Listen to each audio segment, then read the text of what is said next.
Boa noite a todos. Sejam todos muito bem-vindos à Comissão de Previdência Complementar da OABDF. Seja bem-vindo, Dr. Paulo Roque, Dr. Roberto Messina, obrigado pela aceitação do convite. Doutora Érica e doutora Liana também, obrigado pela aceitação da mediação do evento. O tema do debate de hoje será o contrato previdenciário no novo ambiente normativo. Eu vou informar inicialmente a ausência de um dos palestrantes que estavam confirmados e que foi divulgado. Ele teve um imprevisto hoje e, infelizmente, não vai conseguir participar com a gente. Mas teremos ainda dois nomes de peso que conduzirão muito bem, e aí eu passo a apresentação do currículo deles. O Dr. Roberto Messina, ele é advogado, especialista em direito tributário, sócio da Messina, Martins, Lencioni e Carvalho Advogados Associados. O Dr. Paulo Roque, ele é advogado, doutorando em Direito Constitucional, mestre em Direito Privado pela Universidade de Lisboa, especialista em revisão contratual por onerosidade excessiva, autor, professor e sócio da Roque Cury e Pinheiro Advogados Associados, que eu tive a honra de trabalhar lá alguns anos atrás. Obrigado. As mediadoras, doutora Érica Viegas, ela é advogada, especialista em Direito de Previdência Complementar, pós-graduada em Direito Público, pós-graduanda em Advocacia Civil, 14 anos de atuação como advogada corporativa em fundos de pensão, e ela é membro dessa comissão da Previdência Complementar. A doutora Liana, ela também é advogada, pós-graduada em Direito Público, especialista em Direito em Processo Civil, e pós-graduanda em Advocacia Civil. Possui mais de 14 anos de efetivo exercício como advogada corporativa em entidades fechadas de Previdência Complementar e também é membro dessa comissão de Previdência Complementar. As regras do debate, pessoal, ele tem previsão de duração de 1h30. Cada palestrante falará pelo prazo de até 30 minutos. E, na sequência, as mediadoras endereçarão as perguntas no prazo de 20 minutos. Diante do número de participantes e de palestrantes, as perguntas serão endereçadas exclusivamente pelas mediadoras. Então, eu peço que, para quem tem a pergunta, que encaminhe no chat, que elas vão avaliar a pertinência e o tempo para poder endereçá-la para os palestrantes. Por fim, eu peço que deixem, quem não estiver falando, o microfone no mudo, para a melhor condução do evento. E eu acho que essas eram minhas considerações iniciais. Eu desejo um ótimo evento a todos e passo, então, a palavra à doutora Marlene. Boa noite a todos. É com muito prazer e alegria que nós estamos aqui, em nome da Comissão de Previdência Complementar OABDF, atualmente capitaneada pelo Dr. Délio. Sejam todos muitíssimo bem-vindos a essa casa, sempre acolhedora, sempre interessada nos debates, em agregar conhecimento, compartilhar situações do nosso dia a dia. Fico feliz por muitas pessoas terem aderido ao nosso evento, não obstante não estar vinculado diretamente a essa comissão, mas seria um prazer tê-los também ao nosso lado para fomentar, para fortalecer e compartilhar ideias. Então, assim, sem maiores delongas e aproveitando já o time que está presente, que eu considero são pessoas e profissionais extremamente compromissados, particularmente tenho uma admiração e vejo assim que nós só temos a ganhar no dia, nessa noite, hoje, que deixamos um horário reservado. Eu passo inicialmente a palavra para o Dr. Roberto Messina, para que ele possa, então, iniciar a fala dele sobre o tema que foi eleito para a nossa live de hoje. Boa noite a todos.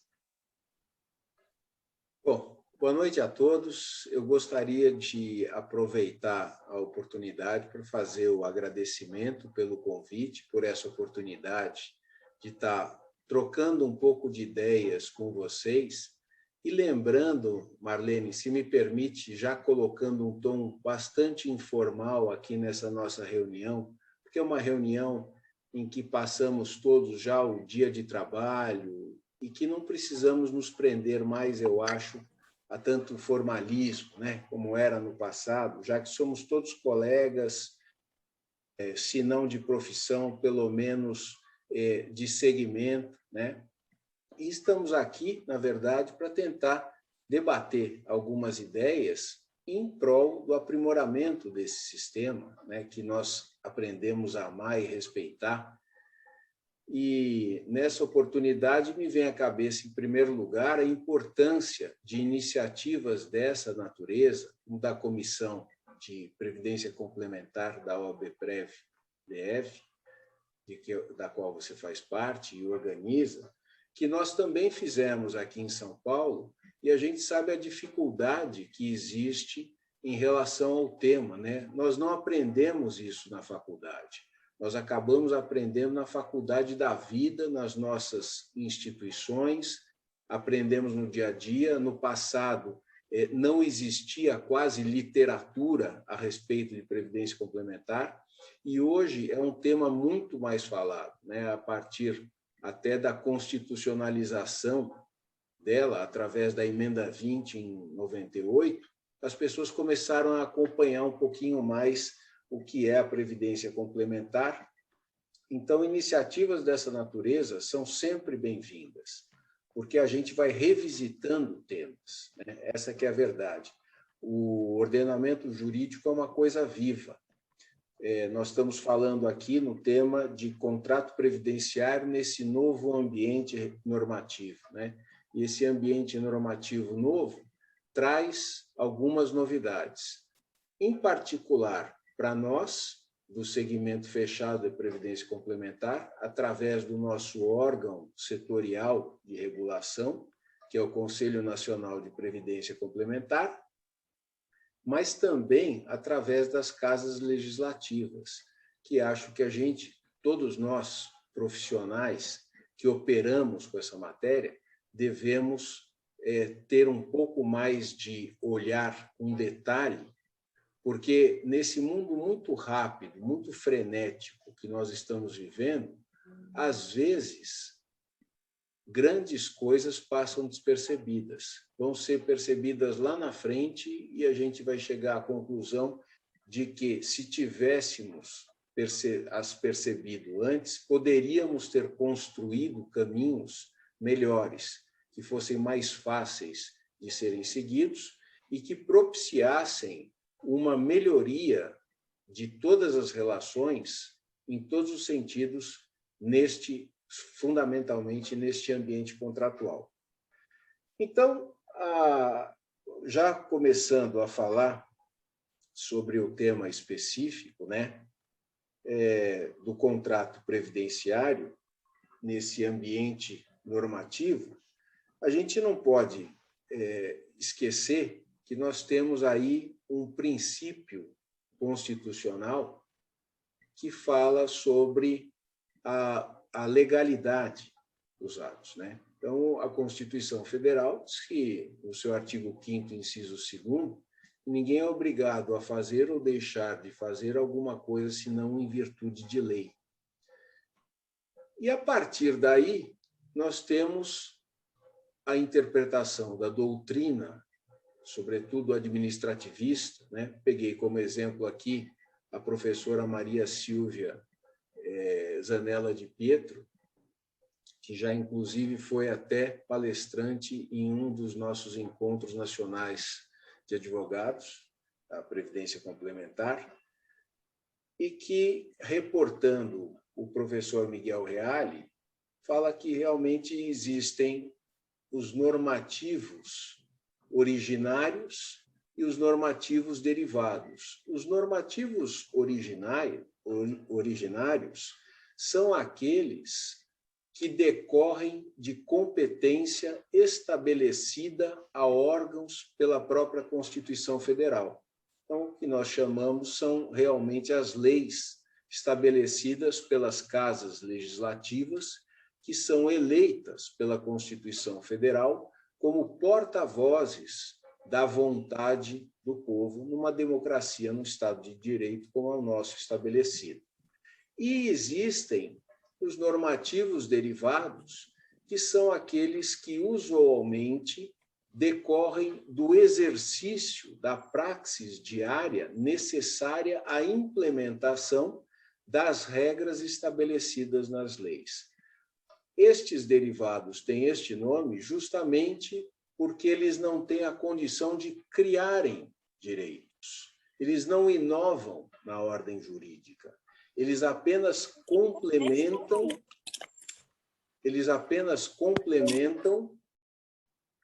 ideias, disposições estabelecidas pelas normas legais, aquelas normas originárias.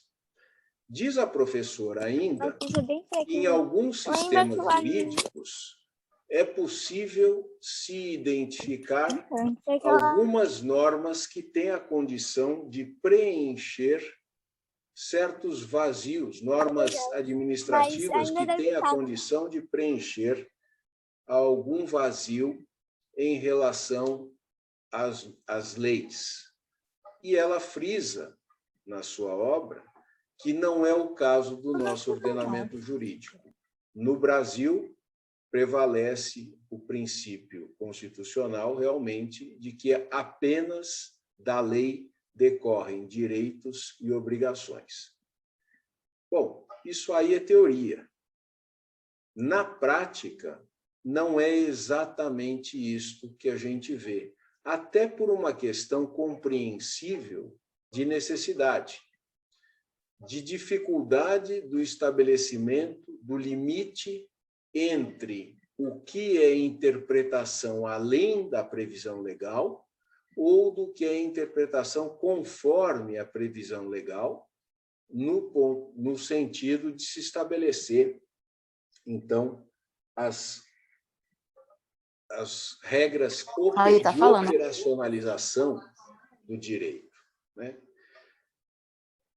E isto fica mais evidente quando nós identificamos, né, que, a par desta própria regulação estatal, existe no âmbito dos contratos a regulação entre os particulares, o acordo de vontades. Se é verdade que entre o Código de 16, Código Civil Brasileiro, de 1916, e o Código Civil vigente, de 2002, houve uma mudança de gradação dos aspectos de autonomia de vontade, da obrigação entre os contratos na elaboração, é verdade que também, agora, em 2019, nós tivemos uma retomada desses princípios informadores da autonomia dos contratos, dos ajustes entre particulares. Essa denominada Lei da Liberdade Econômica, que trouxe vários ajustes em dispositivos centrais nessa matéria no nosso Código Civil.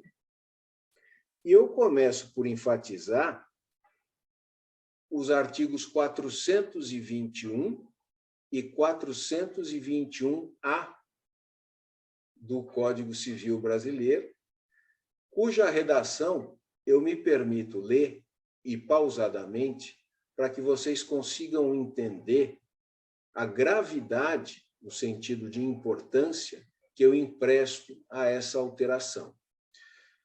O caput do artigo 421 já vinha estabelecido no Código Civil de 2002, que diz: a liberdade contratual será exercida nos limites da função social do contrato. No nosso contrato de previdência privada, é fácil perceber a sua função social, porque ele tem por premissa justamente atender a um outro comando constitucional, que é o da dignidade da pessoa humana. Então, é um sistema que capitaliza recursos que vão voltar às pessoas que estão fazendo as suas economias e, no meio tempo, propicia o desenvolvimento econômico social local, porque justamente esses recursos que estão sendo poupados e que serão devolvidos no futuro devem servir a investimentos que geram empregos, geram impostos, enfim, geram a possibilidade de progresso social. Então, a função social do contrato de previdência complementar não é uma coisa nova e nem daí que eu estaria extraindo alguma novidade. Mas, passando já ao parágrafo único que foi trazido por essa lei, nós começamos a ter essa impressão. Nas relações contratuais privadas, prevalecerão o princípio da intervenção mínima e a excepcionalidade da revisão contratual. Veja, se é verdade que nós temos nos nossos contratos hoje, no nosso Código Civil, a inserção da regra de reequilíbrio contratual, que existia antigamente formada pela jurisprudência através da cláusula rebus sic stantibus, nós estamos tendo, através desta nova redação, um reforço da importância do ajuste das partes no contrato, de vez que o princípio da intervenção neles deve ser mínimo, ou seja, forças externas procurando a sua alteração devem ter influência reduzida, e assim como a revisão do contrato, seja impelida por força externa ou por força interna, igualmente também deve ser visto com modicidade. Passando ao artigo 421-A. Os contratos civis e empresariais presumem-se paritários, presume-se um equilíbrio entre eles, e simétricos, até a presença de elementos concretos que justifiquem o afastamento dessa presunção. É um reforço dessa ideia de que o contrato faz lei entre as partes e que as partes capazes têm condições de antever os compromissos que assumem naquela contratação. E diz o afastamento dessa presunção, ressalvados os regimes jurídicos previstos em leis especiais, garantido também que as partes negociantes poderão estabelecer parâmetros objetivos para interpretação das cláusulas negociais e de seus pressupostos de revisão ou de resolução. A alocação de riscos definido pelas partes deve ser respeitada e observada, e a revisão contratual somente ocorrerá de maneira excepcional e limitada. Tudo isso aqui do 421-A repete a ideia central contida no parágrafo único do 421. Por quê?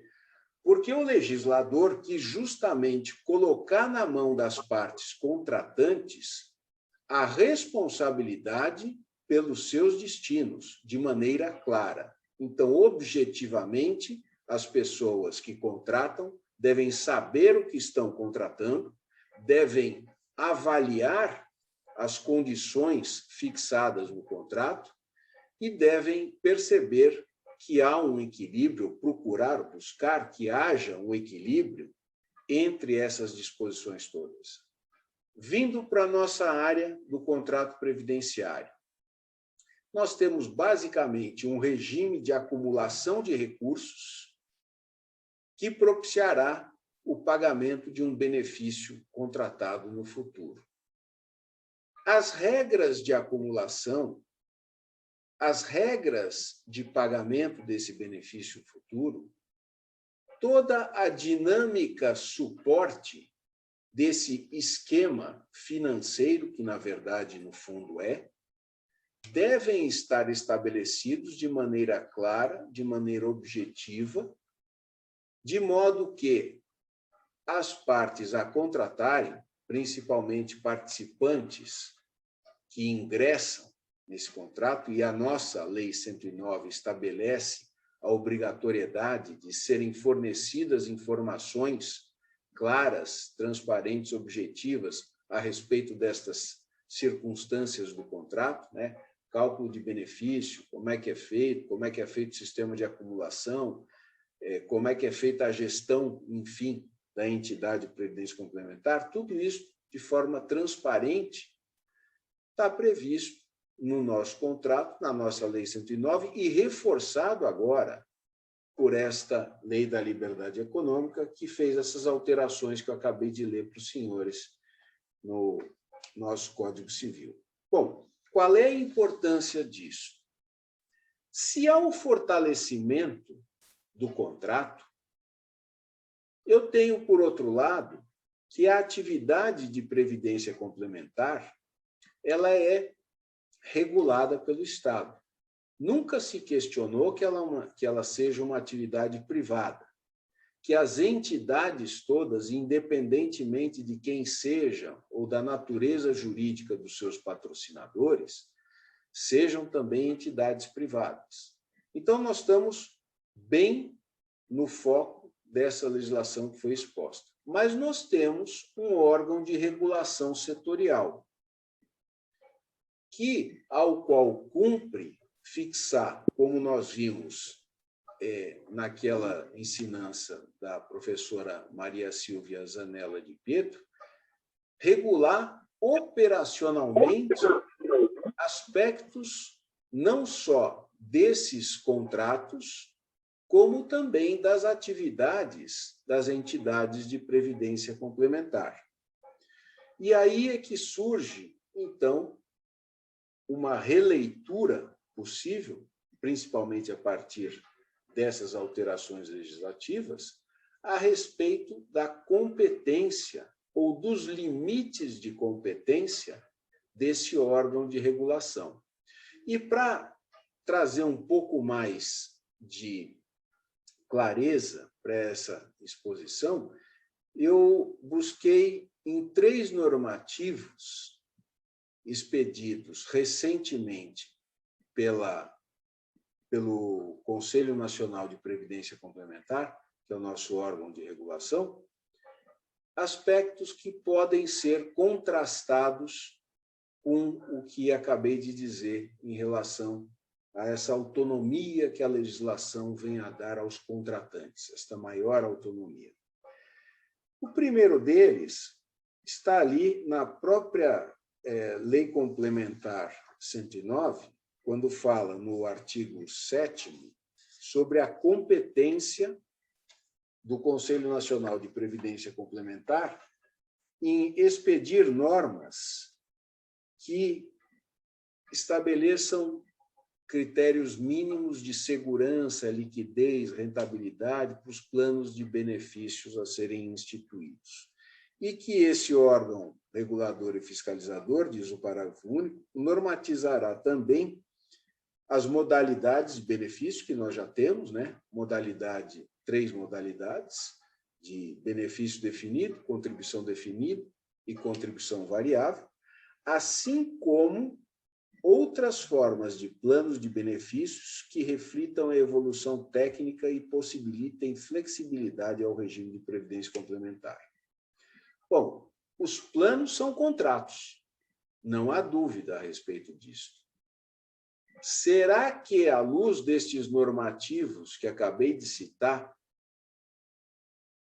as partes contratantes, que são participantes assistidos e patrocinadores ou instituidores, necessitam aguardar uma determinada regra de contrato possível, de plano possível, emanada do Conselho Nacional de Previdência Complementar? Esse é um primeiro aspecto a ser abordado. É claro que a própria Lei Complementar 109 vai estabelecer ali no artigo 3º a responsabilidade que tem o Estado em disciplinar o setor, determinar esses padrões mínimos de segurança, assegurar transparência na gestão aos participantes e que eles sejam informados, fiscalizar as entidades e proteger os interesses dos participantes. Mas aí entra aquela questão que eu falei no início também do risco da interpretação. O órgão setorial, por vezes, vai ter de interpretar o que é o melhor interesse do participante. E aí ele pode correr o risco de comprometer o equilíbrio que deva ter esses contratos previdenciários. Então, quando ele determina que, em alguma circunstância, através de alguma resolução, certas obrigações sejam cumpridas com uma expectativa, pesando mais o olhar nos interesses dos participantes, e veja que isso aí é uma questão subjetiva, né? Como já falei, o que é interesse de participante? O interesse de participante é que ele, acima de tudo, tenha um benefício corrigido, por exemplo, né? Para falar que vamos falar também da Resolução 40, pelo melhor índice possível de correção, ou o interesse do participante é a preservação do plano previdenciário dentro das possibilidades reais, econômico-financeiras e atuariais que aquela massa de participantes tem condições de suportar, participantes, assistidos e patrocinador. Então, estas questões precisam ser definidas, né? Eu peguei aí como exemplo, disse a resolução número 40, porque a resolução número 40, ela traz uma novidade muito grande, muito importante para o sistema, que é definir que nas alterações de regulamentos, ou confirmar que nas alterações de regulamentos, até os assistidos vão ser envolvidos nessas alterações, através dessa questão da mudança de critério de atualização de benefício. Nós temos tido aí, já há quase 20 anos, há quase 25 anos, questões da mais variada natureza envolvendo índices econômicos que fazem a correção dos benefícios dos planos administrados pelas entidades. Evidentemente que existe uma pressão muito grande de cada grupo de interesse para que prevaleça o seu olhar, a sua visão a respeito daquele índice escolhido. E nós temos, infelizmente, no país, diversos índices que concorrem e cuja estruturação, cujos elementos informativos, às vezes, não são adequados ao objeto que se pretende manter o valor ao longo do tempo. Certas grandezas, certas composições de itens que não são apropriados. Por exemplo, você não vai usar para a previdência complementar o índice da construção civil, mas dentre os índices passíveis de serem utilizados, você precisa enxergar aquele que seja mais adequado à realidade das massas que estão envolvidas naquele determinado plano de benefícios. Assim como o artigo 18 trata dessa obrigação na Lei Complementar 109, parágrafo 2º, para não haver esse desequilíbrio ou essa discrepância. Muito bem. Mas está lá estabelecido que, para que haja, e corretamente, para que haja essa alteração de índice, é fundamental que estudos sejam feitos e seja demonstrado que o índice que está sendo substituído o está sendo porque ele não está mais cumprindo a sua função de manutenção do poder aquisitivo daquele benefício, e o índice pelo qual está sendo substituído terá condições de atender a essa demanda. Então, isso é uma determinação. É preciso que, sobre esses índices, diz a norma, haja uma ampla comunicação dos participantes e assistidos, porque possam debater, eventualmente até judicializar essa questão, então, num prazo de 6 meses. Depois é também determinado que os órgãos deliberativos competentes da entidade aprovem, mas aí, de repente, existe a determinação de autorização por parte da própria Previc. Bom, a pergunta que surge aí, diante de todo aquele quadro que eu tracei, do ajuste entre as partes, da presunção de equilíbrio e simetricidade dos contratos, evidentemente da fundamentação econômico-financeira atuarial que todo plano de benefício tem de ter, e inclusive os nossos, anualmente passam pelo crivo de estudos atuariais que visam demonstrar exatamente a condição de equilíbrio ou não desses planos. Será que, com tudo isso, ainda seria o caso de autorização da Previc? Por outro lado, se há essa autorização da Previc, porque haveria, então, uma competência da Previc para fazer essa autorização, não haveria também dela uma responsabilidade de arcar com o sustento da decisão de aprovação desse índice? Então, na hipótese de participantes ou grupo de participantes judicializar a troca de um índice em condições dessa natureza, não deveria a Previc estar no polo passivo de uma ação, já que ela se arvorou, ela não, né? Através do Conselho Nacional de Previdência Complementar, a Resolução 40 a instituiu como órgão de autorização.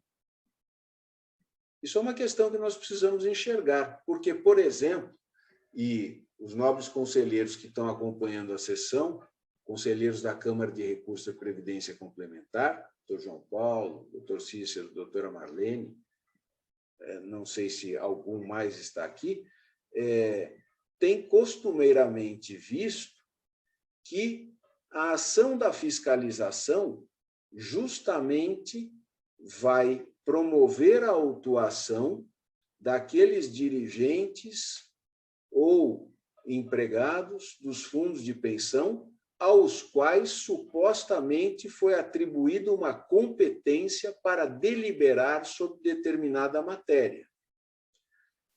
E mais, se nesta análise para deliberar sobre aquela determinada matéria, estas pessoas, no âmbito dos fundos de pensão, cometeram equívocos, estes equívocos, no olhar da Previc, justificam uma autuação. Pois bem, e como ficaria, então, o olhar dos técnicos da Previc que, analisando os estudos e pareceres dados para a alteração deste critério de atualização monetária, o tivessem aprovado e mais para frente se identificasse algum equívoco? Estariam também estes servidores da Previc sujeitos a algum tipo de penalização? Então, é uma provocação que eu faço para a gente conseguir estabelecer um nível de equilíbrio também nestas relações, porque se as competências determinam as responsabilidades, tanto no âmbito das entidades como no âmbito do órgão de supervisão e fiscalização. Em relação a este tipo de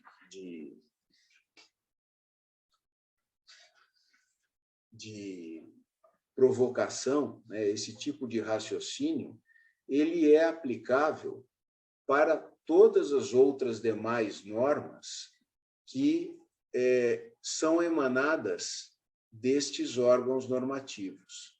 Então, é uma questão que, na minha concepção, ela está ainda em aberto.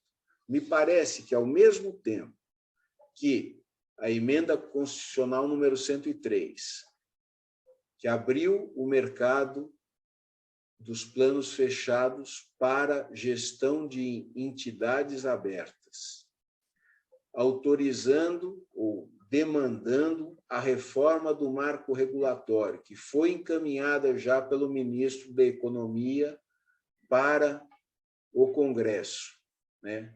Através de um grupo denominado IMK, que fez uma série de sugestões, e dentre essas sugestões de fortalecimento do Conselho Nacional de Previdência Complementar.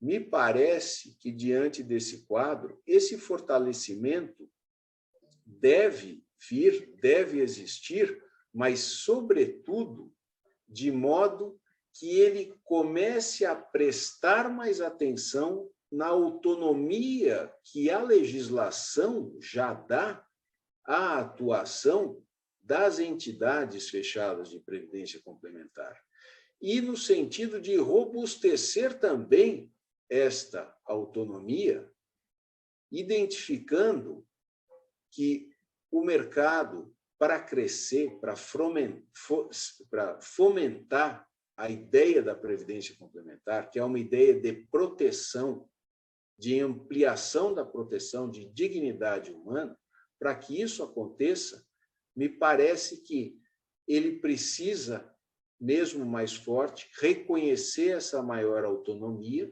das entidades, das partes contratantes, e, deste modo, nas intersecções que as entidades tenham com o seu órgão de supervisão, orientação e fiscalização, que haja uma, digamos assim, menor burocracia no desenvolvimento das atividades, uma maior liberdade, uma maior flexibilidade, sem prejuízo de que haja depois a verificação das conformidades todas, né? Porque o ambiente regulatório é bastante complexo. Eu tenho a impressão que vou ficar por aqui, porque eu estou olhando que o meu tempo, se já não esgotou, está por se esgotar. E fico à disposição de vocês para desenvolver alguma coisa a mais que entendam pertinente. Muito obrigado aí pela paciência da audição. Muito obrigado, doutor Roberto Messina. Parabéns pela explanação, foi excelente. Passou pela função social desse contrato, pela nova lei da liberdade econômica, pelos novos normativos do CNPC.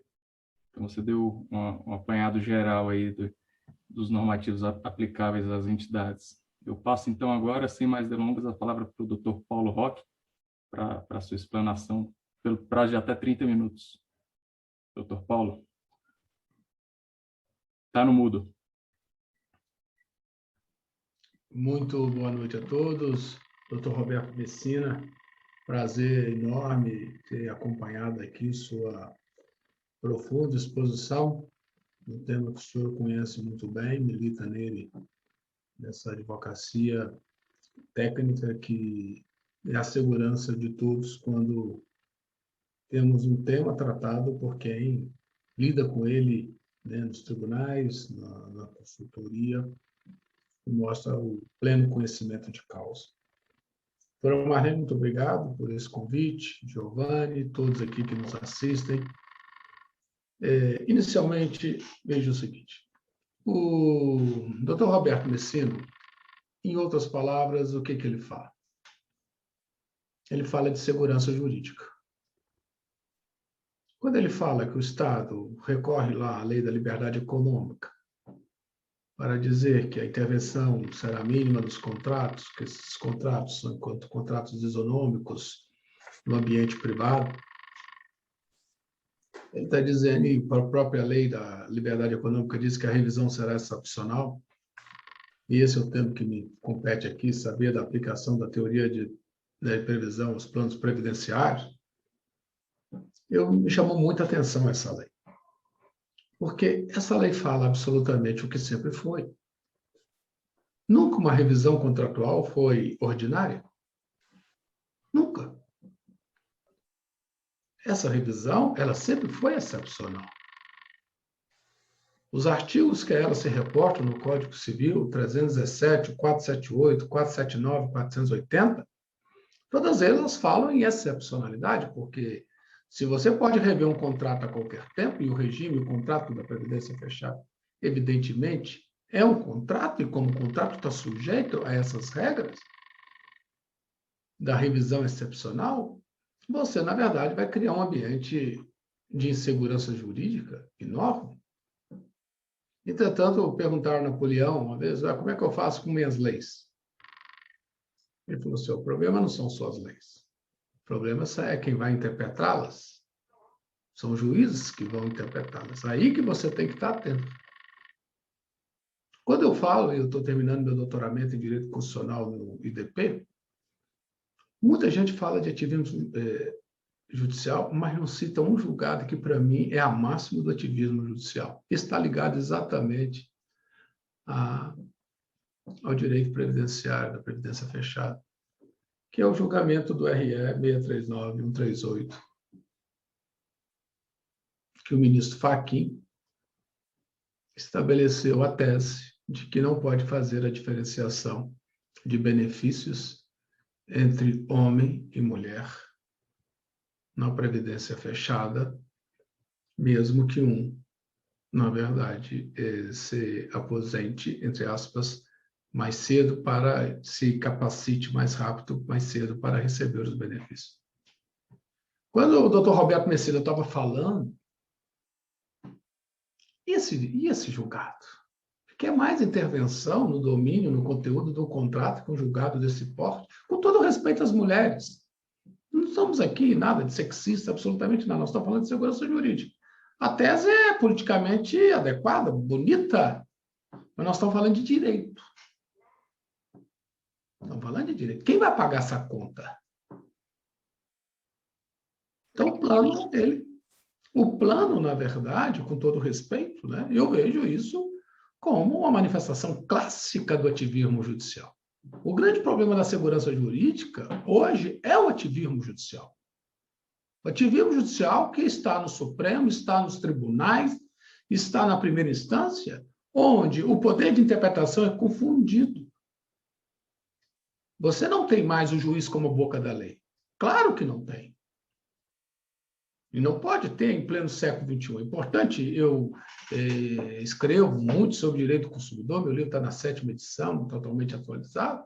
Eu sei que tem as cláusulas abertas, as cláusulas gerais, é importante para oxigenar o sistema, mas isso não permite ao intérprete o arbítrio, que implica praticamente na criação da norma, de uma nova norma. Isso, como fica a segurança jurídica diante disso tudo? Então, quando nós falamos na teoria da imprevisão, a pergunta me foi muito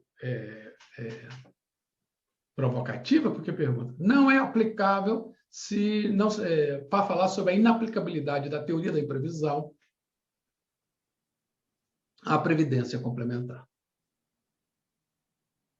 Ora, em princípio, não é inaplicável. Como qualquer contrato, 478 é aplicável a qualquer contrato, e se não tem uma lei que afasta expressamente, é possível a aplicação, desde que reúna as condições. Só que aplicar o 478 é excepcionalíssimo. É tão difícil aplicar o 478, extremamente complicado aplicar o 478. Por quê? O 478 ele precisa de alguns requisitos muito fortes, que na maioria das situações que se colocam, não está ali presente. O que diz o 478 do Código Civil? Quando sobrevier no contrato de execução continuada ou duradouro, contrato de duração, um fato extraordinário ou imprevisível, que você lá no momento do contrato você não estabeleceu, e ele altere a equação econômico-financeira do contrato, gerando uma onerosidade excessiva, o contrato pode ser ou resolvido ou modificado. É isso que diz. Então, você tem 3 requisitos. Primeiro, fato extraordinário e imprevisível. Primeiro, o contrato de duração. Então, a previdência complementar, o contrato tem naturalmente duração. Segundo, um fato extraordinário e imprevisível, que afete esse contrato e desequilibre esse contrato. Então, em função disso, ainda fala a lei, com extrema vantagem para um e extrema desvantagem para o outro. E seja causador de onerosidade excessiva. Aí você pode rever. Mas me parece muito difícil você, no plano de benefício, você conseguir aplicar essa teoria. Aplicar dentro dos marcos do direito. Por quê? Por uma razão muito simples. A maioria das vezes que as pessoas dizem, mas a prestação ficou muito onerosa. O fato da prestação ficar onerosa não quer dizer que tem o requisito para aplicar a onerosidade excessiva ou a teoria da imprevisão. Muitas pessoas confundem a dificuldade na realização da prestação com onerosidade excessiva. A dificuldade na realização da prestação, ela é pessoal, muito pessoal. Ela não transfere ao objeto em si, por uma razão muito simples. Você tem que ter um nexo de causalidade no objeto da prestação. O fato da prestação ter se tornado mais cara para uma das partes, por si só não quer dizer que o contrato tem que ser revisto. Você pergunta o seguinte, o que esse objeto tornou mais caro ou mais barato? Em outras palavras, eu vou dar um exemplo muito prático aqui que as pessoas tentam a revisão e não conseguem. O trabalhador perdeu o emprego. E aí ele tem um contrato de financiamento. Ele vai e pede a revisão do contrato porque perdeu o emprego. Dizendo que ele tem que pagar mais 30 prestações, seu emprego, como é que ele vai fazer para pagar? Então, ele quer ou a redução da prestação, ou quer se desligar do contrato sem pagar multa nenhuma, fazer o distrato. Por que esse pleito, juridicamente, ele não pode ser acolhido? Por uma razão muito simples. É evidente que o desempregado, com todo respeito e consideração à sua situação, é evidente que ele está com maior dificuldade para realizar a prestação dele. Mas o que essa dificuldade alterou em si o equilíbrio da relação, da prestação e contraprestação? É isso que tem que ser perguntado. Então, se você não afeta o objeto da prestação, então é desinfluente para o direito. Essa maior dificuldade econômica que vai ter uma das partes. Por que vem esse assunto novamente? Claro, pela pandemia. Mas a pandemia, o que a pandemia fez em regra? Mais no primeiro momento que agora. O que ela fez mais? Ela deixou, em função de todo o contexto econômico, ela tornou a prestação mais difícil. O devedor teve mais dificuldade para realizar a prestação. Fato. Mas por que isso não dá ensejo à modificação do contrato em si? Por que isso alterou o objeto? Por exemplo, no caso do financiamento de imóvel, esse desemprego, essa dificuldade de realizar a prestação, o objeto ficou mais caro? Não, o objeto continuou no mesmo preço. O imóvel que ele estava comprando valia 100 mil, continua valendo 100 mil? Continua valendo 100 mil. Mas variou 90 ou foi para 110, não importa. Simples flutuações de mercado são da natureza do risco de qualquer negócio. Não autorizo a revisão do contrato. Então, eu vi algumas decisões de juízes, mais do que quando eu fiz mestrado em Portugal, eu mostrava algumas decisões no Brasil, Eles diziam isso aqui. Isso aqui é uma jurisprudência sentimental dos autores. É a jurisprudência do sentimento, do sentimento compassivo. Eu quero fazer alguma coisa, eu quero ajudar. Mas de direito mesmo não tem absolutamente nada.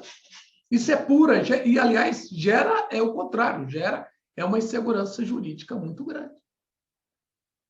Então, vamos aqui. Os contratos de equacionamento da Previdência do Plano de Benefícios. Eles são, como disse o doutor Messina, evidentemente, que aos cálculos atuariais, que indicam, que avaliam a situação de superávit, de déficit, como que o fundo está em si preparado para inventar as contingências futuras, as pessoas que estão se aposentando, que vão se aposentar.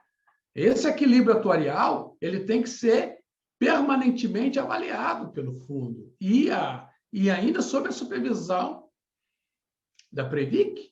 Nada de vocês é feito sem uma supervisão, sem a anuência da Previc. Até que o doutor coloca da possibilidade, se há uma falha, inclusive, vamos responsabilizá-la solidariamente, porque há uma regulação estatal para tal. Vocês cumprem toda a regulação estatal.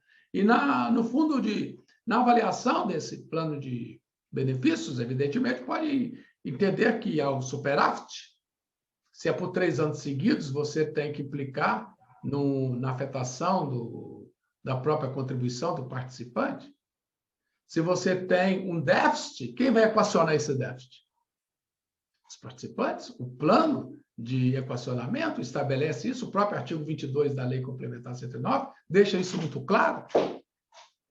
Então, eu digo o seguinte, qualquer interferência nesse sentido, seria no sentido de que o plano de equacionamento não deveria existir.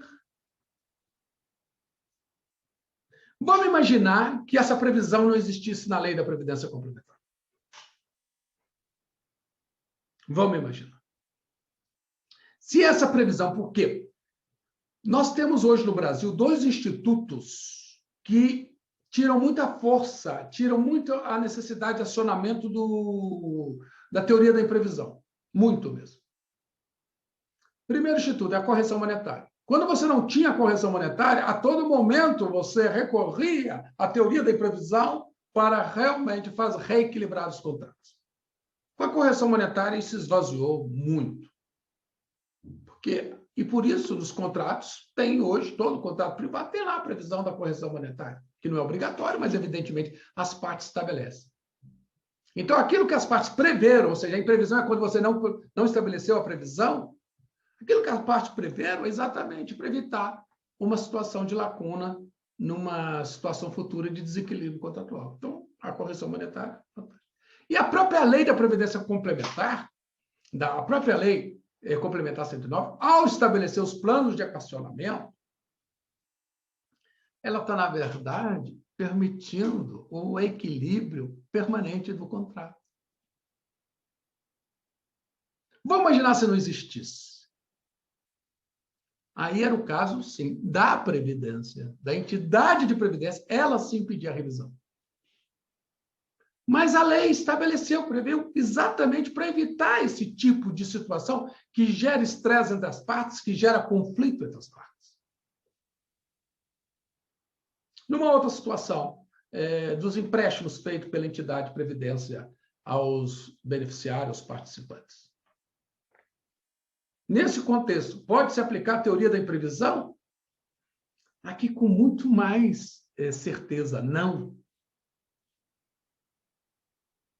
Por quê? Aplicar para quê? Qual o sentido? Aplicação para quê? Para reduzir os juros?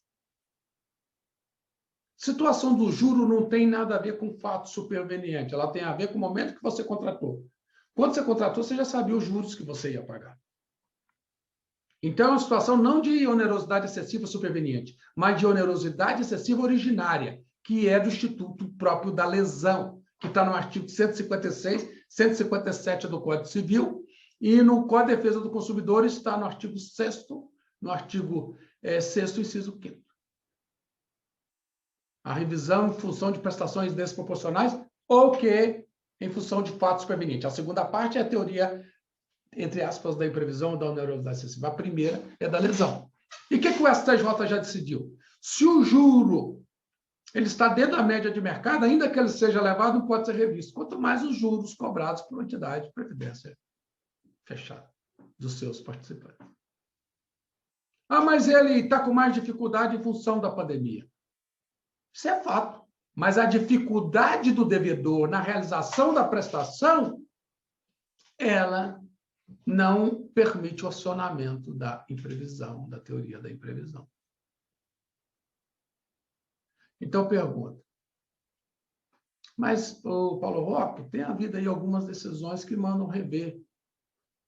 Olha, é o que eu falei. Infelizmente, há aquele chamado, aquele DNA do ativismo que está crescente. Mas isso tem caído. Todas as decisões que eu vi nesse sentido, teratológicas, acabaram caindo. Seja em revisão de aluguel, seja em revisão de financiamento, acabaram caindo. Isso pode acontecer, porque o juiz tem muito poder. Ele tem o poder do liminar, ele tem o poder... ele tenta da chamada boa-fé e hoje bota a dignidade da pessoa humana em todos os lugares. Isso pode acontecer, mas todas as decisões que eu conheço têm caído. Eu não conheço uma que tenha sobrevivido. Então, dentro desse contexto, o Marlene, o Giovanni, o que eu vejo nesse tema é que, se ele for colocado dentro do enquadramento jurídico que nos compete aqui, não há espaço. O espaço é o espaço que existe em qualquer situação, a excepcionalidade. Conforme vimos aqui, você não tem nenhuma situação hoje. Me procure nos tribunais uma decisão, mesmo na pandemia, que aplicou o 478. E eu, quando começou, eu me lembro bem que quando, logo no primeiro mês da pandemia, tudo fechado, aeroportos, tudo. Então, criou uma situação de economia de guerra mesmo, muito difícil. E aquilo ali deixou lá todos inseguros. Eu me lembro que eu fui participar de um colóquio no IDP, no webinar, e um professor levantou e disse, eu estava falando do Código Civil, fazendo a mesma palestra, de certa maneira, levantando os mesmos pontos que eu levantei aqui. E o professor chegou, levantou e disse o seguinte, esquece, para com isso, para com isso. Essa crise é muito forte. O Código Civil não vai dar conta de resolvê-la. Nós vamos precisar de outros instrumentos, de outros mecanismos. Isso há 1 ano e 3 meses atrás. E eu pedi a palavra e disse o seguinte, o ordenamento existe ele existe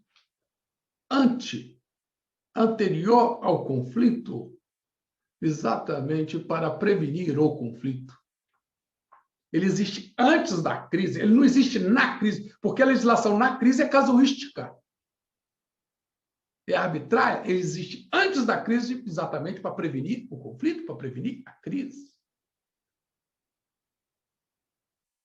Então, se não é o Código Civil que vai resolver, então nem a Constituição resolve, não vamos precisar de outra Constituição. É o direito que vai resolver. É o direito posto da maneira como ele está colocado que vai resolver. Você vê que o regime jurídico emergencial mudou muito pouca coisa. Muito pouca coisa. A não ser a questão de despejo, suspensão de despejo, etc. Mas mudou muito pouca coisa, aliás, muito questionável. Muito questionável. Mudou muito pouca coisa. Então, isso diz o quê? Aquilo que, na verdade, lá na teoria pura do direito, nós já aprendimos, né? Que quando a Áustria estava lá toda detonada pela guerra, a situação toda dividida, perguntava o que causava a união à Áustria, toda despedaçada, etc. Era o direito. O ponto de pacificação era exatamente o direito. Diante dessa situação toda, da pandemia, etc., qual é o norte que nós temos? Já me imaginou se na pandemia dissesse os contratos não valem mais, as regras não valem mais? Essas mesmas regras que valem estão valendo. Isso é segurança jurídica. Ah, mas isso retira a justiça social? Ninguém está retirando a justiça social. A justiça social continua sendo feita. Na medida das possibilidades do Estado, etc., elas continuam sendo exercidas. O juiz continua fazendo justiça, mas com o que nós temos aqui. Não criando algo novo. E eu acho que dessa forma podemos dizer que o ordenamento tem respondido adequadamente a essas crises da pós-pandemia, da pandemia que temos experimentado. O ponto fora da curva, na minha opinião, em tudo isso que nós falamos, continua sendo a decisão, o julgamento do RE 639-138. Esse realmente, para mim, é um dos maiores exemplos de ativismo judicial e, por conseguinte, de insegurança jurídica e que vem exatamente da nossa Suprema Corte. Eu termino por aqui e fico aberto aí para perguntas. Muito obrigado, doutor Paulo Roque. Excelente explanação também, passou pela necessidade da segurança jurídica, né? Indo para a inaplicabilidade da teoria da imprevisão e passando também pelo recente precedente do STF, aí, no sentido de ativismo judicial. Tudo muito novo, né? Tudo temas recentes, assim, de poucos meses atrás. Eu passo, então, agora a palavra à doutora Érica, que elas vão conduzir agora as perguntas que foram enviadas pelo chat e as que elas já tinham feito também. Doutora Érica, por favor, você tem a palavra. Boa noite a todos. Estão me ouvindo? Sim. Quero agradecer aqui ao doutor Paulo Roque, doutor Messina, excelentes palestras, né? Eu acho que para todos nós que atuamos no segmento, muito enriquecedor, um debate muito forte para o nosso setor, e com certeza vamos sair daqui mais cheios, né? Mais cheios de reflexões e de, como é que eu vou explicar, de entendimentos para alguns pontos que, inclusive da parte específica que o doutor Paulo Roque falou, que sempre trazia uma interrogação, será que era aplicável, será que não era, a teoria da imprevisão, do fato do princípio nos contratos previdenciários, e ele já trouxe bastante elucidativa. Eu quero agradecer mais uma vez e muito brilhantismo. Em cada palestra, o doutor Paulo Roque é um comunicador nato, né? Obrigado. Eu acho que todos já conhecem, o doutor Messina é muito conhecido do nosso sistema também, é um prazer, eu me sinto muito honrada de fazer parte desse evento com vocês. Mas, sem mais delongas, eu vou dirigir uma pergunta aqui para o doutor Messina, que é mais afeta ao contrato de previdência complementar. Como a gente está aqui entre amigos, colegas, advogados, a gente sabe, né, todos já sabemos que o contrato de previdência complementar é muito desafiador para os gestores, principalmente para se manter esse equilíbrio. E esse equilíbrio, ele é previsto, é uma regra que está ditada na Lei Complementar 109. E esse equilíbrio, ele passa, como é que eu vou explicar? Principalmente, em especial, pela fonte de custeio, que é o, vamos dizer assim, calcanhar de Aquiles de toda a Previdência, né? E dentro da fonte de custeio, a gente observa muito que os nossos participantes assistidos, eles judicializam algumas matérias que inicialmente não foram previstas, né? Elas não foram mensuradas no contrato para que se vissem, para que essas parcelas fossem incluídas nesse contrato e quando da aposentadoria, quando fosse completado esses requisitos para a aposentadoria, pudesse usufruir. A gente observa muito isso. E um dos pontos, os pilares da Previdência Complementar, é justamente essa prévia formação, porque é a partir da prévia formação que eu vou fazer a reserva do assistido, né? Então, eu preciso manter essa rigidez do plano previdenciário, eu preciso manter esse básico equilíbrio, né?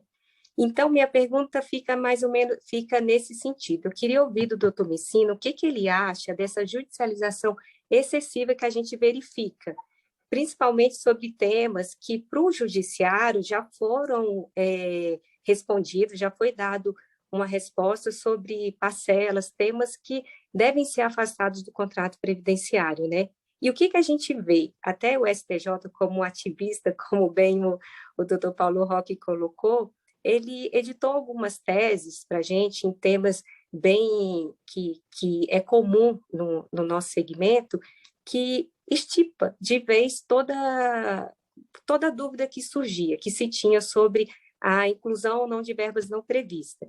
E o que a gente viu? Eles editaram esses temas, né, em sede repetitiva, e esses temas, ele prestigiam o contrato previdenciário, né, ele afirma o que todo mundo sempre disse, o que todos do segmento sempre falaram, e mesmo assim a gente observa um movimento contrário dos participantes.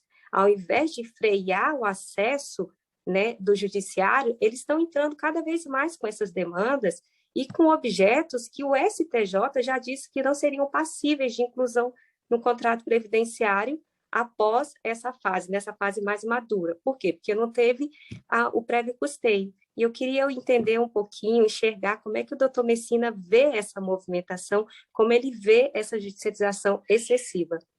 Obrigada. Oi, Érica. Muito obrigado pela pergunta. Você sabe, é que você é mais nova. Aliás, a maioria do pessoal aí é mais novo, eu diria, mais novo, né? Então, a gente já passou muito por isso. Hoje, o que eu penso a respeito da judicialização? As pessoas têm pontos de vista diferentes. Hoje ficou muito fácil você judicializar qualquer questão. E as pessoas começam a ter talvez um excesso de pretensões, né? As pessoas não se contentam mais com respostas que elas considerem inapropriadas. Então, acho que é uma corrida que a gente sempre aposta, porque as nossas entidades cada vez vão se aperfeiçoando mais, cada vez vão buscando dar mais informações para os participantes, chamá-los a entender, a compreender exatamente a estruturação do negócio, porque, como você bem disse, nós tivemos vários exemplos de pretensões que não tinham fundamentação, como o Dr. Paulo expôs na palestra dele aí, né? Então, aquela hipótese do vale-refeição, vale-alimentação, que as pessoas queriam que integrassem o cálculo do benefício, mas nunca houve contribuição sobre esses valores, e em reservas que são previamente constituídas, evidentemente que a falta de contribuição específica não pode demandar um benefício majorado lá na frente. Mas as pessoas têm, parece que, uma vontade de não ter limites nas suas pretensões. E acabam, então, movendo ações de forma excessiva por não compreender o negócio, não compreender que é um plano coletivo e que este ajuizamento excessivo vai causar o prejuízo coletivamente, porque todo mundo vai ter que pagar aquilo, e o que vai acontecer é que o resultado positivo que estava sendo buscado não vai acontecer, porque ele obtém um ganho numa ação, só que outro obtém dele assim sucessivamente, então todo mundo vai empatar na mesma despesa, né? Então, entender o grande desafio, então, é compreender o plano previdenciário, mas num bem que está em falta hoje em dia no mercado, que é a solidariedade. Nós temos uma sociedade muito individualista, então as pessoas não prestam atenção nessas coisas que são coletivas, nas iniciativas que são coletivas. Prova disso é a excessiva concessão de liminares, porque são juízos que acabam propiciando uma mudança fática na situação das relações jurídicas, muitas vezes sem ouvir a parte contrária, por um lado, e, por outro lado, não decidindo colegiadamente. Nós temos quase 100 milhões de ações rodando no país, acaba ficando humanamente impossível lidar com isso. Então, na verdade, o que eu acho a gente tem que se acostumar um pouco com a imperfeição do mundo, com a imperfeição do sistema, conter um pouco a nossa ansiedade, continuar lutando para tentar melhorar e mostrar como as coisas realmente são em benefício de todos, né? E fazendo esse trabalho de formiguinha que as entidades fazem, de convencimento mesmo, porque são muitos juízos, muitos magistrados, e se a gente não consegue levar uma mensagem unificada, a gente não vai conseguir vencer essa batalha, que vai se repetir ciclicamente. Por quê? Porque a turma hoje do STJ, para exemplificar, as duas turmas hoje, a terceira e a quarta, que tratam da nossa matéria, que aí estão e que já conhecem a nossa matéria, né, eles, inicialmente, naquela época dos expurgos inflacionários, viam os fundos de pensão como vilões, e aí começaram a entender a ponto de afastar o Código de Defesa do Consumidor, a reformarem uma súmula, né, aquela 321 pela 563, afastando o Código de Defesa do Consumidor dessa relação nas entidades fechadas. Essa turma um dia vai se aposentar. E aí o conhecimento deles, eventualmente, não vai ser aproveitado por aqueles que surjam. Por isso que o nosso trabalho de prevenção, de conscientização de participantes assistidos e patrocinadores e instituidores tem que ser permanente. Iniciativas como essa daqui e todos os foros em que a gente puder tratar desse assunto são muito importantes. Obrigado. Obrigado, doutor Messina. Eu passo agora a palavra para a doutora Eliana, que fará a próxima pergunta. Boa noite a todos os doutores. Não sei se está todo mundo me ouvindo, estou aqui com fone. De início, não poderia aqui deixar de agradecer ao doutor Messina, ao doutor Paulo Roque, pela excelente apresentação, dos nossos queridos palestrantes que aceitaram aqui o convite, nos honraram, nos brindaram essa noite com temas tão relevantes, profissionais gabaritados e estudiosos do tema. Então, realmente, aqui uma aula para todos nós. Então, aqui ficam os nossos agradecimentos. E aí, nesse contexto do que foi explanado aqui pelo doutor Messina, as normatizações emanadas do nosso conselho, do CNPC, e nesse palco de grandes alterações regulamentares do setor de previdência, um ponto específico que tem sido alvo de grandes debates foi a emissão da Resolução 35. E por quê? Porque a Resolução 35, no seu artigo 3º, parágrafo único, ela tem uma previsão que as deliberações emanadas do CD, né, do Conselho Deliberativo e do Conselho Fiscal, elas deverão ser tomadas por maioria simples, ou seja, devendo o estatuto prever o seu quórum mínimo para funcionamento, mas as deliberações por maioria simples. E esse artigo, em especial, ele está sendo objeto de discussão no âmbito do Poder Judiciário. Nós temos conhecimento, né, de um mandado de segurança, de uma liminar que foi proferida no mandado de segurança, impetrado por uma associação contra a União e o próprio CNPC, pedindo justamente a sustação dos efeitos desse artigo 3º, parágrafo único, para que as deliberações não sejam tomadas por maioria simples.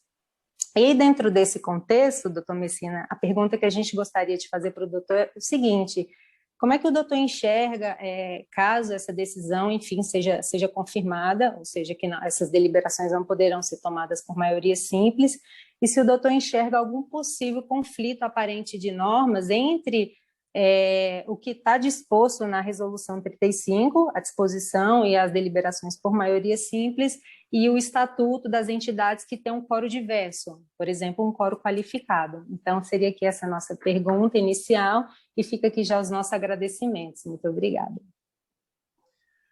Muito obrigado também por essa pergunta, Eliana, ela é muito importante.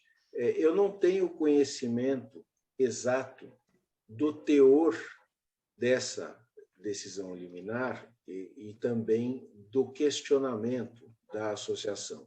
Mas aí, nesse caso emblemático, a gente vê os dois pontos que eu coloquei ali na minha apresentação.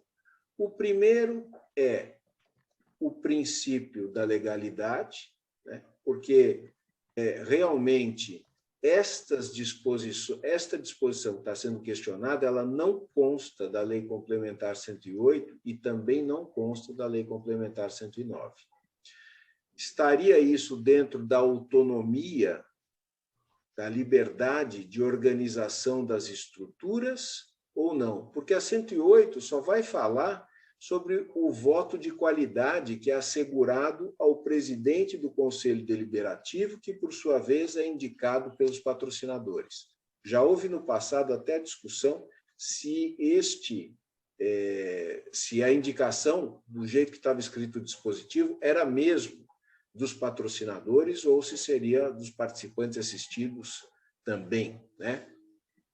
Mas hoje não existe mais essa dúvida.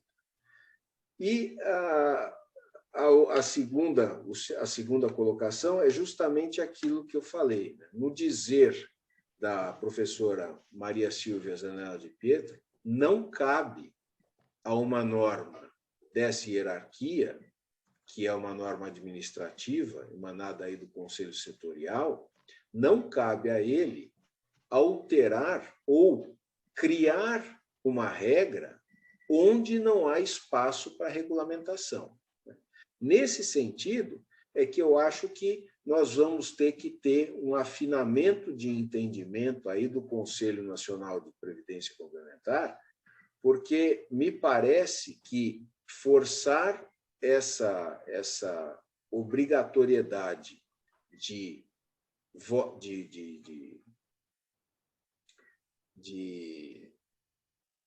requisito para aprovação das regras por maioria simples, me parece que afronta o ato jurídico perfeito, que é o contrato previdenciário, que é o estatuto social das entidades, sem que haja uma força determinante legal. Porque se a 108 dissesse isso, não há dúvida, mas ela não diz, como você bem colocou. Então, me parece que o que vai acabar acontecendo é que essa parte da norma não prevaleça. Agora, é muito curioso, porque eu também citei, não citei, mas hoje, cada vez mais, por força dessas decisões que são concedidas e se prolongam no tempo, acabam gerando efeitos jurídicos que depois o judiciário tem que regular, tem que modular para ver o que faz com eles. E existe disposição expressa na Lei de Introdução às Normas do Direito Brasileiro que trata dessa matéria. Vai preservar esses atos que foram feitos, praticados antes do reconhecimento desta invalidade, para não causar um conflito ainda maior.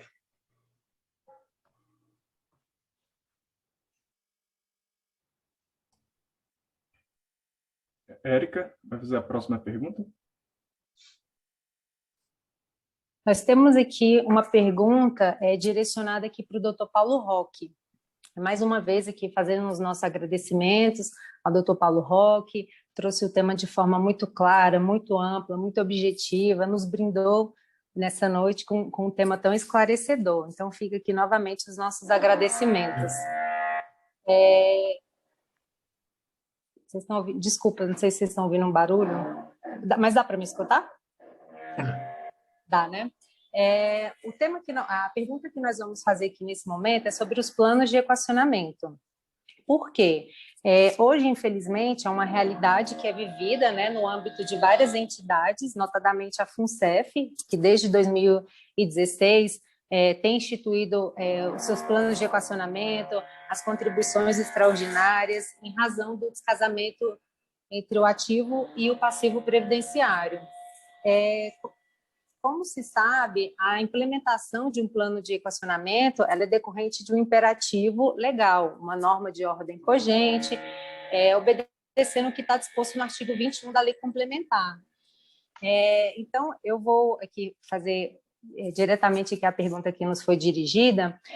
O que o doutor enxerga se o Poder Judiciário poderia intervir para suspender ou interromper as contribuições extraordinárias nesse momento de pandemia, em razão da Covid, para aplicar a teoria da imprevisão e do fato do príncipe em detrimento do contrato previdenciário. A gente sabe que o doutor já abordou essa questão na palestra, mas a gente queria trazer sobre esse viés do plano de equacionamento. Então, a gente gostaria de ouvir aqui a opinião do doutor. E, mais uma vez, fica aqui os nossos esclarecimentos. E desculpa pelo barulho.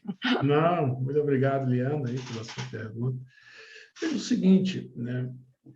Há uma intervenção judiciária aí, ela, numa situação já aprovada, que já passou por todas as instâncias decisórias, onde os cálculos atuariais, né, apontam as necessidades do plano de equacionamento ou da própria contribuição extraordinária, eu vejo, como você bem colocou, né, o artigo 22, né, o artigo 21, melhor dizendo, é esse artigo que permite a permanente oxigenação do sistema, para evitar exatamente o desequilíbrio dele. Imagine se vocês não tivessem o artigo 21. A todo momento, vocês teriam que recorrer à justiça para demonstrar o 478, o que é complicadíssimo. Então, a lei foi muito sábia, né, nesse sentido de que o legislador foi sábio no sentido de dar a vocês uma norma que permita a manutenção do equilíbrio atuarial em circunstâncias extraordinárias, sem ter que recorrer ao Poder Judiciário. Entretanto, o que pode levar à simples situação da Covid, como eu disse aqui, está fora do objeto. Você não tem um nexo causal, que a onerosidade excessiva tem que ser em torno do objeto. Não tem que ser em torno em si, que a prestação, para mim, tornou-se mais onerosa em função do momento econômico. Isso é desinfluente para a avaliação, isso não tem relevância jurídica para a avaliação do desequilíbrio contratual.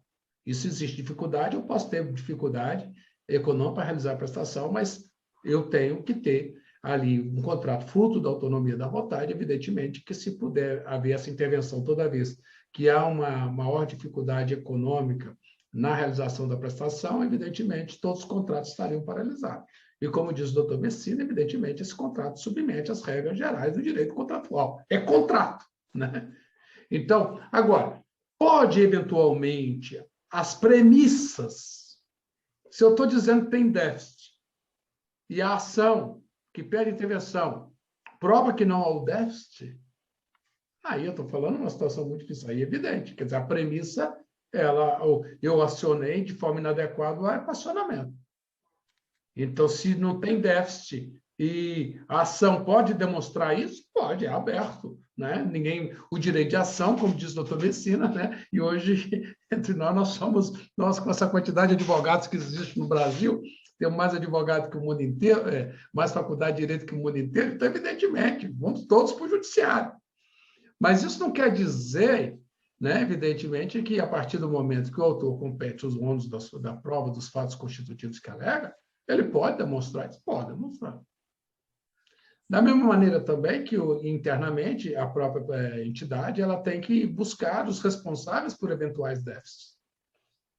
Má gestão, vocês têm mecanismo interno, e amanhã a própria lei estabelece que isso tem que impactar também no próprio plano de equacionamento, fazendo as distribuições proporcionais, se esse recurso voltar, um caso de uma responsabilização, se esse recurso volta para o caixa da entidade de previdência. Quer dizer, são as balizas estabelecidas na lei. O que a lei está dizendo é o seguinte, tem que ter, amanhã o plano tem que ser permanentemente solvente para cumprir suas obrigações presentes e futuras.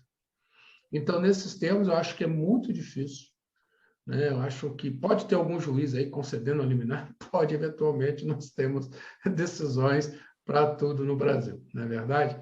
E cada decisão que eu vejo aqui, né? Então, eu acho que essas decisões, na verdade, quando elas fogem do quadro jurídico, elas acabam enfraquecendo o próprio Poder Judiciário.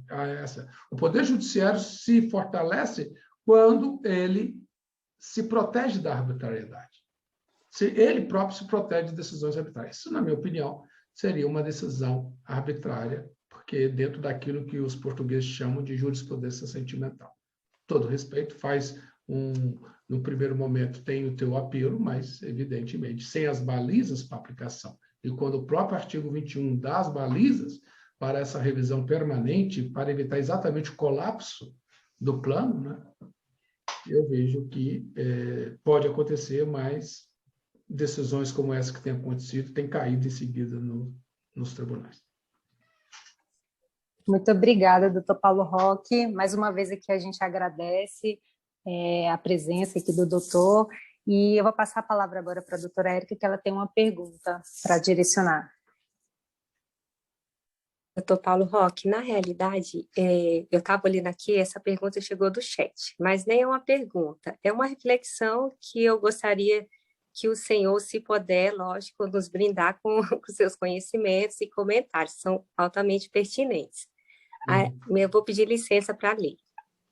Doutor Roque, Mas na previdência complementar, os fatos imprevisíveis são muito difíceis de acontecer ou de causar onerosidade excessiva, pois anualmente o contrato previdenciário passa pela revisão das suas premissas atuariais, das políticas de investimento, com a aprovação dos patrocinadores. Foi o que falamos aqui. Essa primeira parte nós já falamos aqui. Já. Exatamente. Você tem a previsão da revisão ali do equacionamento pelo artigo 21. É verdade. Continua. O que acontece é que os patrocinadores querem se livrar dos custos que se comprometeram por vontade própria em sua vantagem, durante vários anos. E, posteriormente, querem mudar as regras sobre a alegação de desequilíbrio contratual ou desinteresse pelo plano de benefícios. Pode retirar o patrocínio, mas não querem pagar o ônus disso. Se o doutor puder comentar um pouquinho. Então, veja, essa é a alegação, a segunda parte, né? Eles, na verdade, não têm desequilíbrio nenhum. Eu quero tirar eu quero transferir ônus que seriam meus, do patrocinador, para os participantes, os beneficiários. Então, nesse caso, aí está fora da premissa legal do equacionamento. Se consegue demonstrar isso, que, na verdade, não há desequilíbrio algum, né? Que, na verdade, é uma vontade do patrocinador querer se eximir de responsabilidades que ele tem com aquele plano, é evidente que aí isso pode cair. Isso é diferente. Isso é diferente, porque a lei não tem esse equacionamento feito, seria um equacionamento totalmente ilegítimo. Agora, alguma auditoria balizaria isso? Né? As auditorias são independentes, é isso que eu me pergunto. Então, isso acontece? Politicamente é um discurso que muitos fazem, né? Mas me parece que você tem uma responsabilidade muito grande da auditoria independente.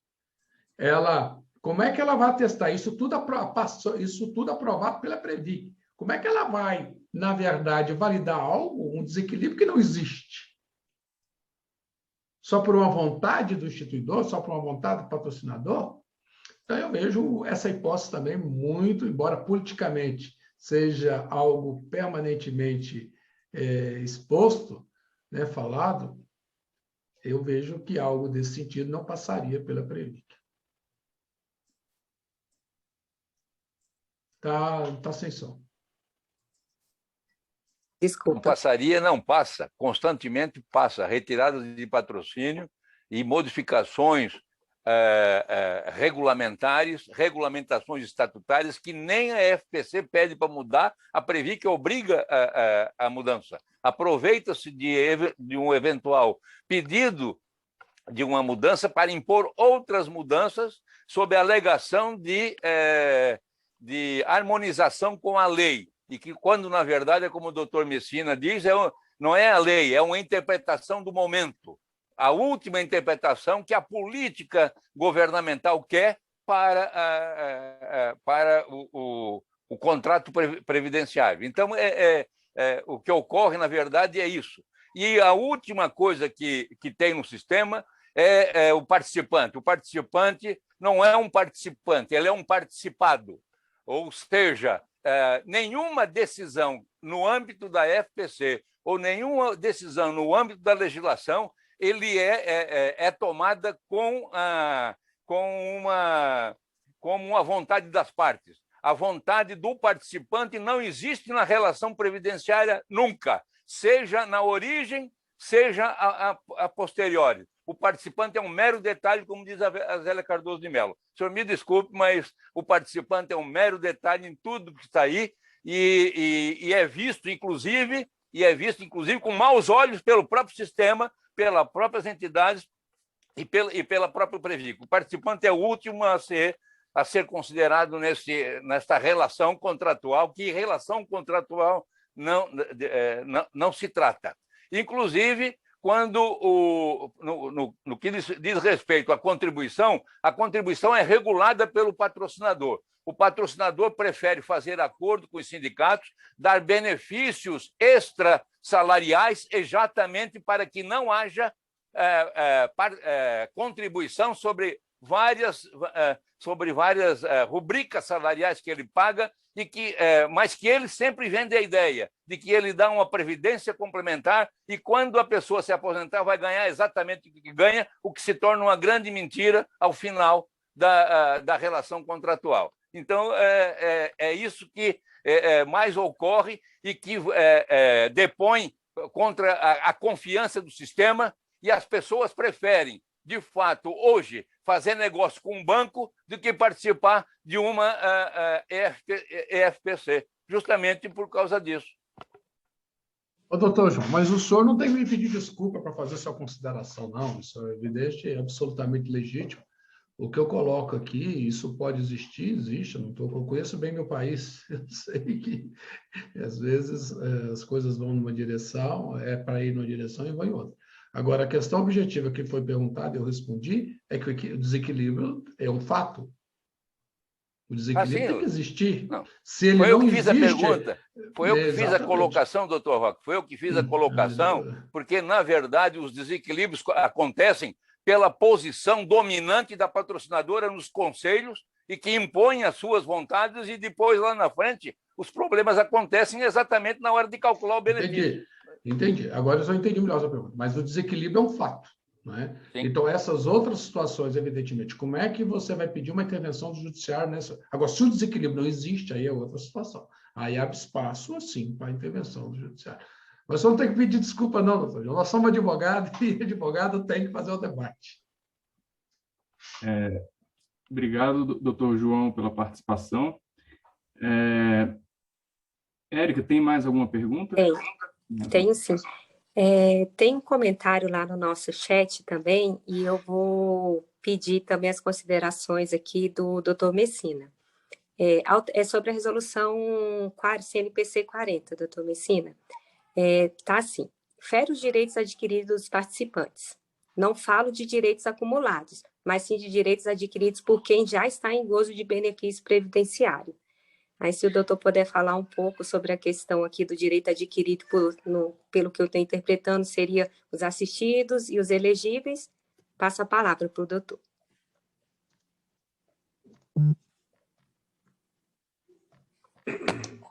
Bom, a questão de direito adquirido no Brasil é uma questão bastante polêmica. Mas, em relação ao contrato previdenciário, eu sei que a gente ainda não chegou a uma formulação definitiva, mas eu penso o seguinte: olha, uma relação, como a gente vive dizendo, da mais longeva que uma pessoa pode ter, uma relação jurídica, da mais longeva uma pessoa pode ter. É um período muito grande de acumulação, um período muito grande de disposição também dos recursos. Então, me parece que o direito adquirido, ele realmente não pode ser visto como uma coisa de imutabilidade daquela concessão que foi feita. Por quê? Porque ao longo desse período de contratação, vai acontecer inevitavelmente que índices econômicos que foram estabelecidos se descolem da obrigação de refletir a recomposição do valor do benefício. Veja, essa descolação, esse problema, ele pode acontecer tanto no âmbito positivo como no âmbito negativo. Ele pode refletir além do que o mercado esteja precificando a desvalorização monetária, como ele pode refletir aquém. Os índices econômicos, a gente tem visto, eles têm uma tendência, os economistas falam, uma tendência de se igualarem no longo prazo, mas no curto prazo eles causam realmente algumas diferenças. E esse movimento nos planos coletivos, de uma certa forma, é normal.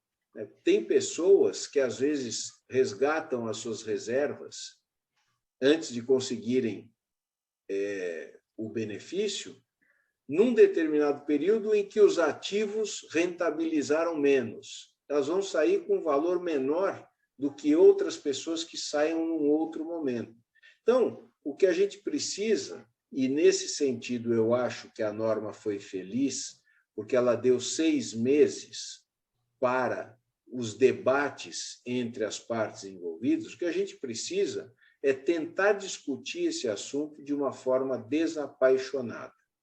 O índice, eu acho que não integra o rol de direito adquirido. Direito adquirido ali no 68 é o direito ao benefício. Então, se o meu plano dizia que o direito ao benefício pleno era com 50 anos de idade, com 10 de filiação, segundo os cálculos X, Y e Z, se eu completo esses requisitos todos e o regulamento muda, eu tenho o direito adquirido de que os meus cálculos sejam feitos nas bases vigentes quando eu completei aqueles meus requisitos. Esse é o direito adquirido.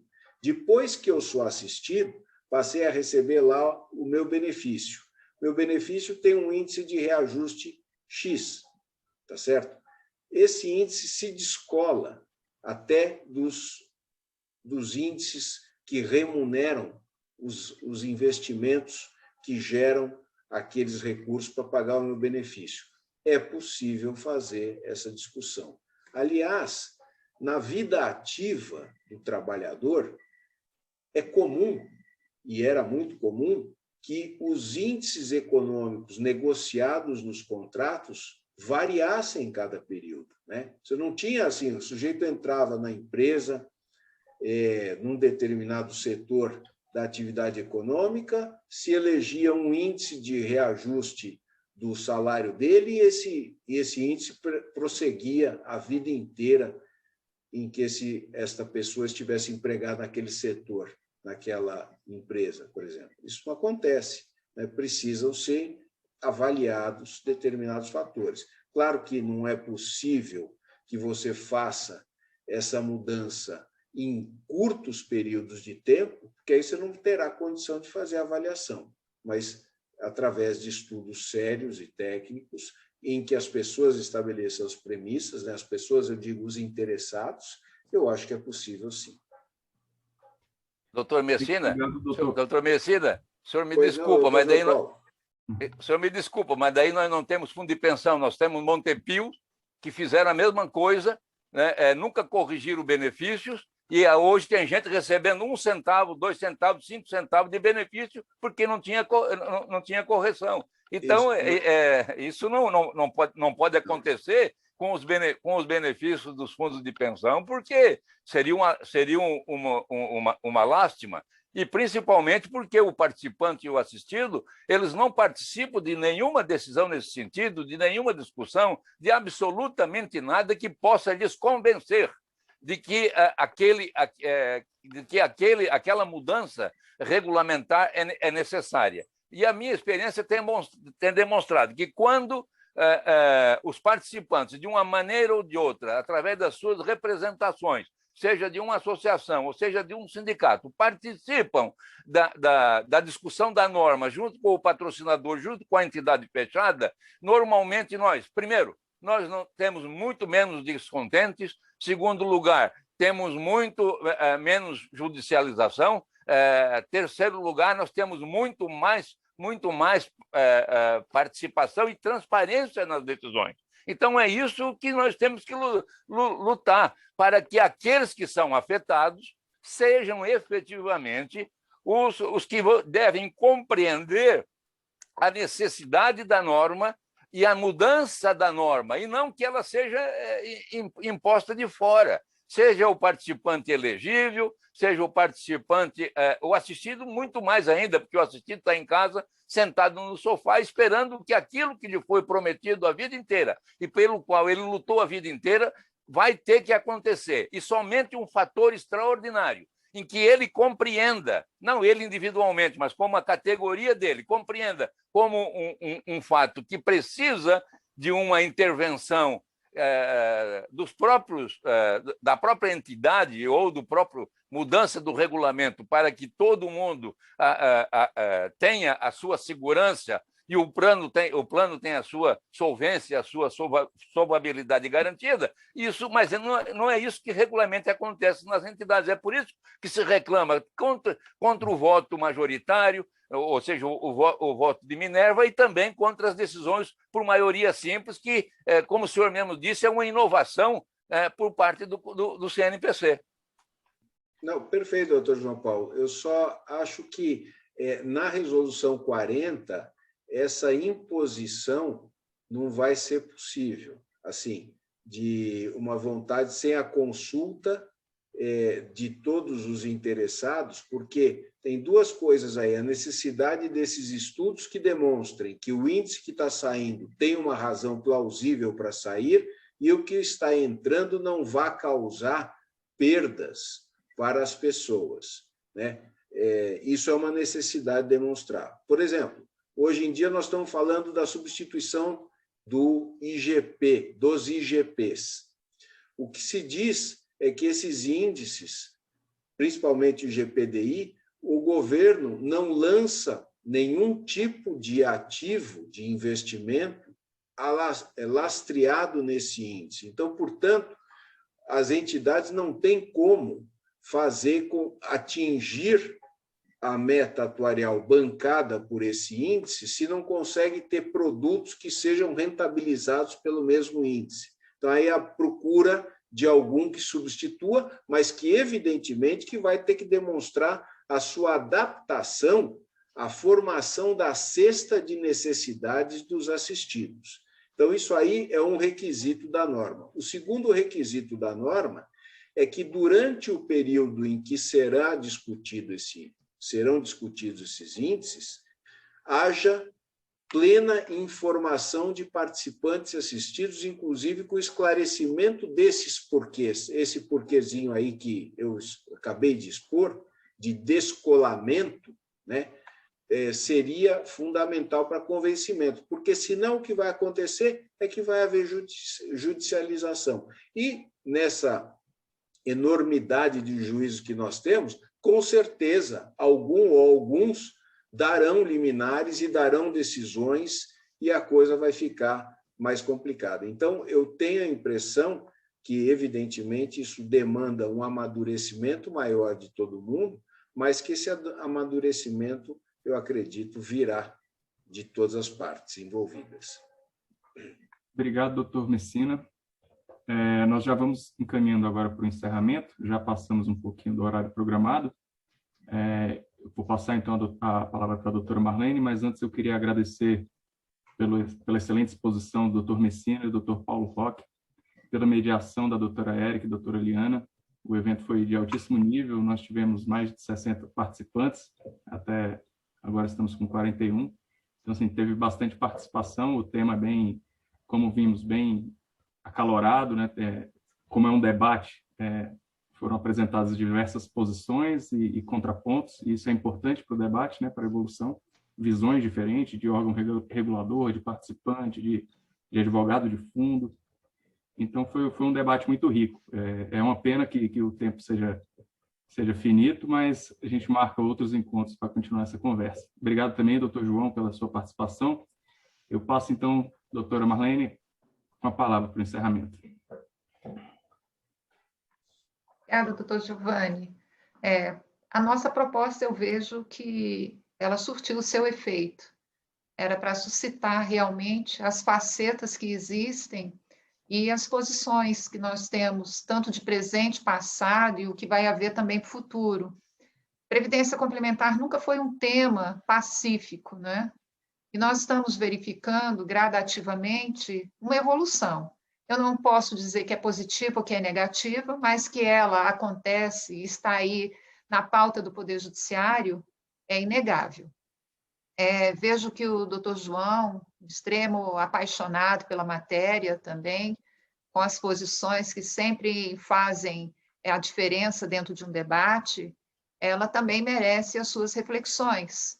Aliás, colocando a ponta realizada pelo doutor Messina, com as ponderações do doutor Paulo Roque, nós já verificamos que o tema não seria só para essa noite, seria para várias ocasiões e vários momentos, e que, se acontecer, já estão todos previamente convidados, principalmente o doutor Paulo, o doutor Messina, para dar uma maior robustez, um maior enfoque. E, assim, Uma fala que o doutor Paulo Roque colocou é que nós precisamos, às vezes, ser um pouco desapaixonados, né? E o doutor Messina colocou a impossibilidade de retrocesso em face das questões supervenientes que vão acontecendo no dia a dia da própria gestão, da administração de uma entidade fechada de previdência complementar. Mas o fato é que, independentemente dessas evoluções, independentemente do amor, do calor, do debate, a previdência continua acontecendo, é algo que fomenta o mercado, tem uma representatividade dentro do PIB, e isto faz com que hoje, diante até da emenda constitucional 103, nós tenhamos uma cautela muito maior, até para ver como que isso tudo vai se comportar daqui para frente entre abertas e fechadas. Então, prezados colegas, eu não poderia encerrar aqui dizendo que o assunto está encerrado por aqui, longe disso, mas dizendo para todos que a nossa comissão existe justamente para tentar trilhar e para tentar compreender um pouco mais do que é essa missão de estar atuando, quer como empregado, quer como administrador, quer como terceirizado, como é o setor, numa forma em geral. Então, meu agradecimento a todos, muito grata, doutor Roberto, muito obrigada, doutor Paulo, realmente meu carinho, a minha gratidão, estejam sempre disponíveis para vir à nossa casa, que é a casa de vocês também, a OABDF agradece e se coloca também à disposição para qualquer colega que tiver alguma dúvida, que possa ser dirigida também pelo chat, que nós possamos apresentar para o doutor Paulo e para o doutor Roberto Messina, que eu tenho certeza que eles não se incomodarão de apresentar alguns questionamentos. E, no mais, eu vou despedindo de todos, desejando uma boa noite, pedindo que todos se cuidem, que, afinal de contas, nós ainda estamos numa crise pandêmica, independentemente da teoria da imprevisão ou do conservadorismo de regras ou da necessidade de evolução, ela está aí, né? E nós precisamos também trazer um pouquinho dessa discussão para dentro dos nossos debates. Muito obrigada a todos, boa noite e tenham todos um final de semana bem agradável.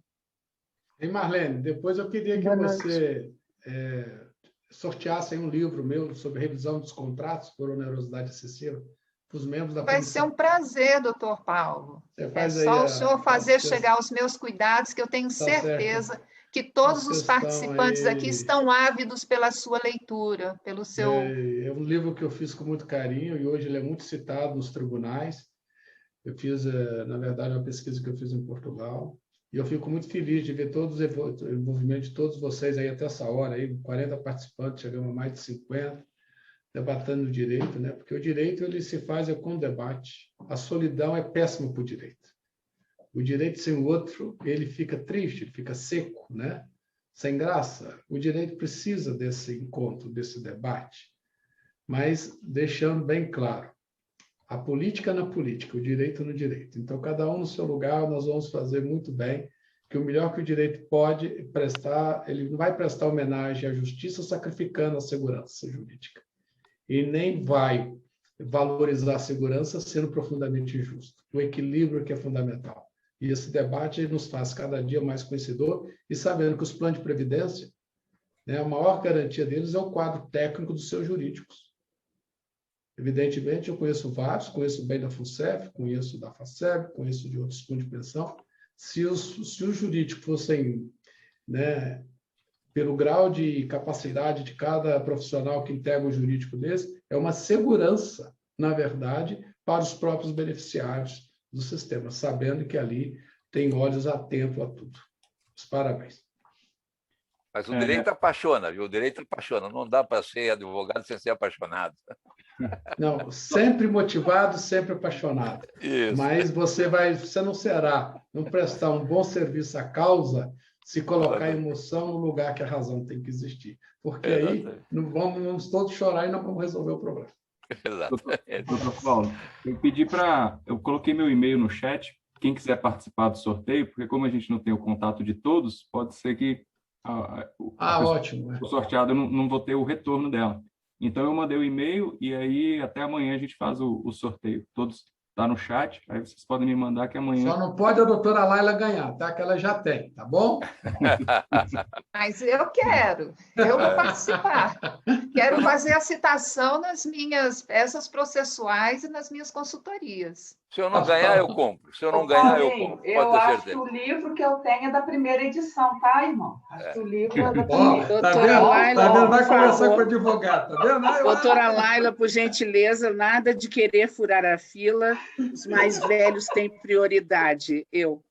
Como eu nunca ganhei nem galinha em festa de igreja, eu vou comprar logo, porque eu já sei que não vou ganhar. Um abraço, gente. Um abraço, pessoal. Olha, estou mandando meu e-mail, hein? Um abraço para todos. Boa noite. Boa noite. Boa noite, boa noite. Boa noite, gente. Boa noite, boa noite. Boa noite.